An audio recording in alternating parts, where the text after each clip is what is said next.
Well, now, an extensive network of Syrian exiles is responsible for getting these pictures, all of these pictures, out of Syria. Dozens of people working on the project full-time from London to Beirut. Without them, the world would be seeing and hearing very little about the uprising. Zeina Khodr joins us now from Beirut in an apartment where some of these Syrian cyber activists have gathered. And Zeina, you've got quite an interesting insight there. Well, yes, like you mentioned, Syrian cyber activists, they're operating in this apartment in Beirut, gathering information from across Syria and trying to bring it to the world using the social media. Now, today is an important day. It's yet another Friday. Usually on Friday, we do witness mass protests, and activists are dubbing it the Day of Challenge. Now, joining us is Rami Nakhle. Rami, you are a Syrian cyber activist. Can you tell us what kind of information is coming out of Syria? So far, we are receiving reports from our fellow activists in the ground. They are saying now we have protests so far in 4 different places in Syria. The first one is in Al Midan. It's in the heart of the capital city of Syria, in Damascus.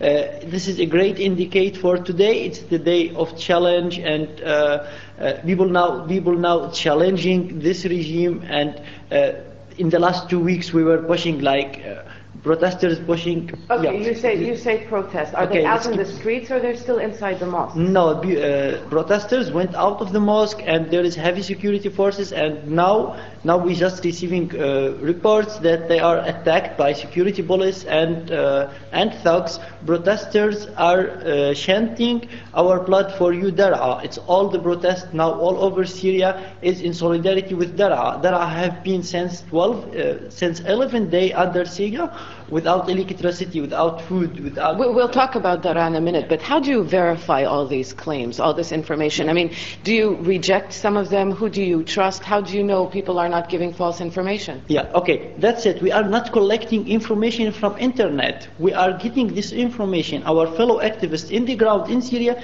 they are human rights activists, they are journalists, and we know them in personal. We are not just collecting from Twitter or Facebook. I'm receiving these reports from my friend, this person who sent me this. I know him. He's a personal friend of mine, so we are network of friends before we are network of activists. When I receive this report from him, I know he really know what he's saying. Do you ever reject, for example, some videos that come in and say this is most likely a fake video? Do you ever reject anything? Actually, I did not receive, because I only taking information from my friends, but sometimes we can see on the internet that there is a fake video, usually secret police who is spreading these fake videos and to shed the light on it, because look, that's what Syrian activists are doing, they are faking videos. Are you expecting mass protests today? I mean, over the past few days, what we saw a security crackdown. Hundreds of people arrested in various areas. We saw the Syrian army reinforcing their positions in Homs and Banyas. What are you expecting today? I mean, today for you, for activists like you, it's decisive, right? Yes. Actually, today is it's really very important and critical in the new history of Syria. Security police during the last 2 weeks, they are adopting new policy. They are arresting hundreds and hundreds of people, torturing them for 1 week, then sending them out to intimidate people and make them afraid. Today, the street will reply for this. Today, the street will telling them, is this policy going to work with us or not? From my point of view, I think no. People now, they are more angry. This revolution is created because of fear. People get sick from living under fear since 5 decades, and they want to stop this, and they are treating it now with fear. This is just will increase the protests. That's what I think, and that's what I hope we'll see today. Do you think the whole of Syria is behind the protest movement? If somebody watches Syrian TV, for example, a lot of Syrian citizens actually say, we are not behind this protest movement, this is a conspiracy against the country, and some protesters are carrying up arms. Do you think the whole of Syria is behind this? Yeah, actually, let me tell you something. I think the biggest majority in Syria is silence opposition, but if you went now to the street of Syria and interviewed someone, he will tell you what make him safe. He will tell you, he will repeat the regime propaganda just to be safe.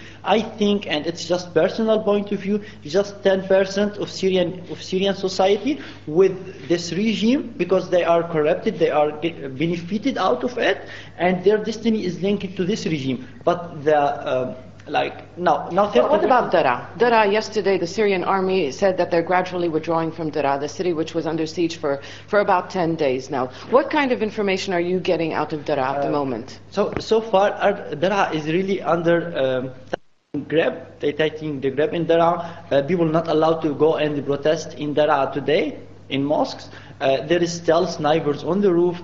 Actually, anything we're moving in the city were subject of snipers in the last 10 days. So we do not expect to see today protests inside Daraa, but for sure the village that around Daraa will came and protest to break the siege around it. And that's what happened the last week. And they killed just for one protest who were coming from Enkhil. They killed at least 63 persons were coming to break the siege of Daraa. How do you think the reaction of the international community has been? Some people say that it hasn't been enough. They would like to see tougher action by the international community. How can you describe their reaction so far? Okay, actually I will say it's really weak reaction.